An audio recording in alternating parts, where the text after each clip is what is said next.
हमारे विभाग के सहायक शिक्षक सुशांत जी, उज्जवल जी, आरएन कॉलेज से जमनी लाल कॉलेज से आए हुए छोटे लाल जी, और सामने बैठे छात्र छात्राएं, आप लोग के विचार हमने सुना, बहुत अच्छा लगा।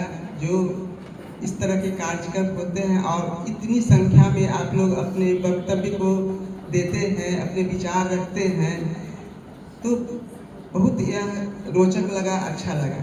प्रेमचंद की याद में आपने जो वक्तव्य रखा वह बहुत ही सराहनीय था। इसके लिए बहुत बहुत आभार आप लोग का। सर्वप्रथम प्रेमचंद के बारे में जानने के लिए बहुत बच्चों ने अपने अपने उद्गार व्यक्त किए। सर्वप्रथम तो कहेंगे कि प्रेमचंद जी को जानने के लिए सबसे पहले समझना यह आवश्यक है कि वह जो साहित्यकार, किसी भी साहित्यकार को समझने के लिए सबसे पहले उस समय की देश काल, उस समय की समय को समझना सबसे पहले आवश्यक है। पहले आप उस समय के समय को समझ लीजिए, तब साहित्यकार को समझ जाइएगा। उस समय का जो समय था वह स्वतंत्रता आंदोलन का समय था, जब इनका आविर्भाव हुआ। 31 जुलाई सन 1880 ईस्वी में इनका जन्म हुआ लम्ही नामक ग्राम में, वाराणसी के जिले के। उस समय ये इनका जन्म एक किसान परिवार में हुआ था और निम्न मध्यम वर्गीय परिवार इनका था, किसान परिवार था। और 7 वर्ष की अवस्था में ही इनकी माता का स्वर्गवास हो गया, तो और 16 वर्ष की अवस्था में इनके पिता का स्वर्गवास हो गया। तो इस तरह से जब इनकी माता का स्वर्गवास हुआ तो इनके पिता ने दूसरी शादी की, और विमाता के जो दुख का दंश होता है वह भी इनको झेलना पड़ा।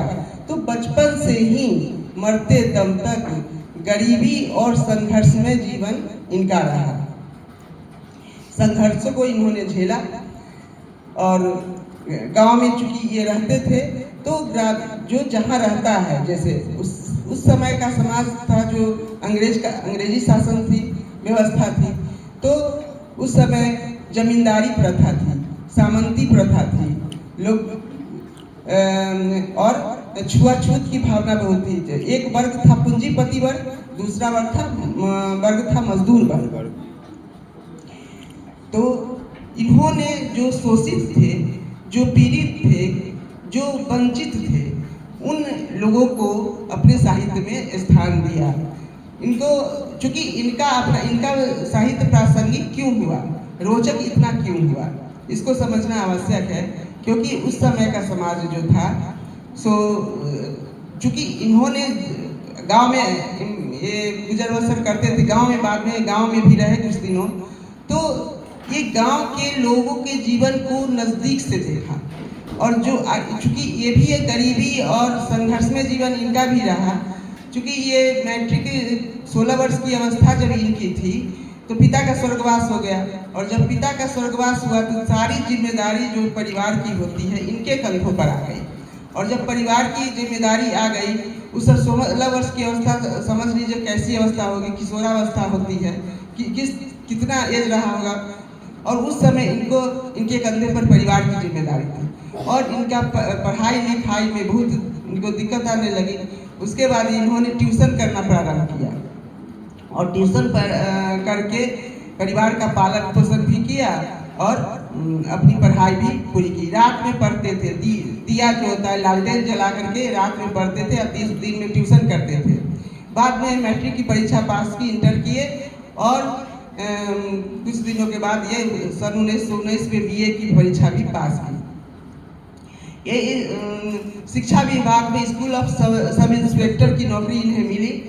लेकिन जब महात्मा गांधी ने असहयोग आंदोलन की शुरुआत की, जिससे इनका 5 रुपये प्रति माह वेतन इनको मिलता था, जब स्कूल में अध्यापक थे, और उससे इनका गुजर बसर होता था। लेकिन स्कूल ऑफ सब इंस्पेक्टर बनने के बाद इनका ये हमेशा इनका तबीयत खराब ही रहता था, बीमारी से, लंबी बीमारी से ये जूझते रहे हमेशा, और जिसके कारण कि बाद में ये सक नहीं पाए, और इनका माने बीमारी के कारण इनका 1936 में देहांत भी हो गया। तो उस समय पूंजीपति वर्ग था, मजदूर वर्ग था। जब 1936 में लेखक संघ की स्थापना हुई तो उसके अध्यक्ष चुने गए और इन्होंने सभापति के पद पर रहते हुए इन्होंने जो वक्तव्य दिया, इनका जो भाषण हुआ, वह भाषण जो है प्रगतिशील लेखकों के लिए आधार का काम किया। इस तरह से इनको प्रगतिशील लेखक संघ की स्थापना का श्रेय दिया जाए तो वह अतिशयोक्ति नहीं हुई।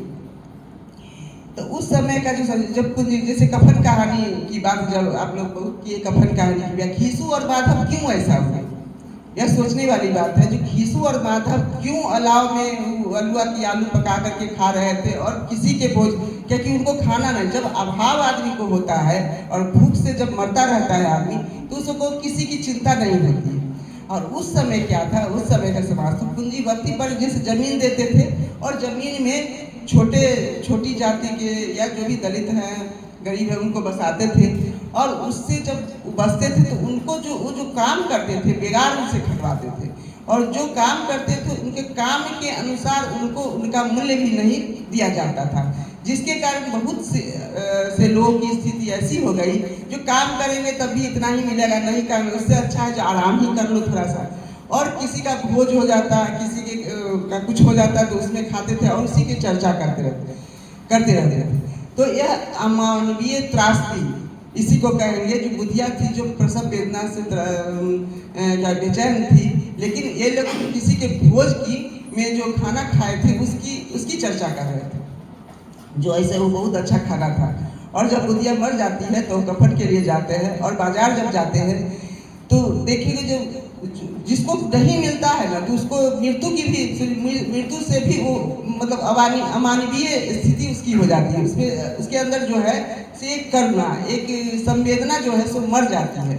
वही उस समय के समाज में था, जिसके कारण खीसू और माधव जाते हैं और खूब छक करके शराब पीते हैं और खाना खाते हैं और कहते हैं कि बुधिया को तो बहुत स्वर्ग मिलेगा, क्योंकि उसने 2 आदमी को खाना खिला करके हम लोगों को तृप्त जो किया है, इसलिए वह नरक नहीं जाएगी, वह स्वर्ग जाएगी। और इस तरह से उससे आशीर्वाद ही देते। तो यह त्रासदी है, अमानवीय त्रासदी, मानी उनके संवेदनाहीन लोग हो गए थे उस समय की समाज की व्यवस्था देख करके। होरी जो था किसान का पहले किसान जो था, होरी जो किसान था वह पहले मालिक रहता है, बाद में वो मजदूर बन जाता है। पूंजीपति और सामंती व्यवस्था के दायरे में रहकर वह मजदूर बन जाता है और इस तरह से उसकी अंतिम स्थिति हो जाती है। जो गाय, जिसकी पत्नी को गाय दान करने का मन रहता है वह भी नहीं, वो पैसा लेकर के मतलब अपना कर्तव्य पूरा करती है।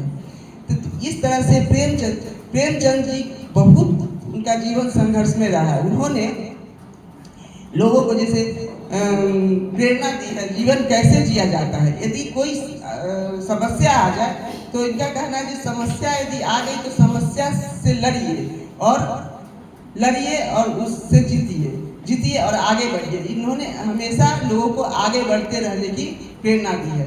और उस समय क्या था, जो लोग अपने अधिकारों को नहीं समझते थे, जागरूक नहीं थे लोग उस समय के समाज में, जागरूक नहीं थे। जैसे मालिक और नौकर की जहाँ तक बात होती है, पूंजीपति सामंती वर्ग जो थे या अंग्रेज ही थे, उनके अंदर में जो रहते थे, तो उस समय क्या हुआ था, अपने अधिकारों के प्रति सजग नहीं थे, जागरूकता नहीं थी इन लोगों में।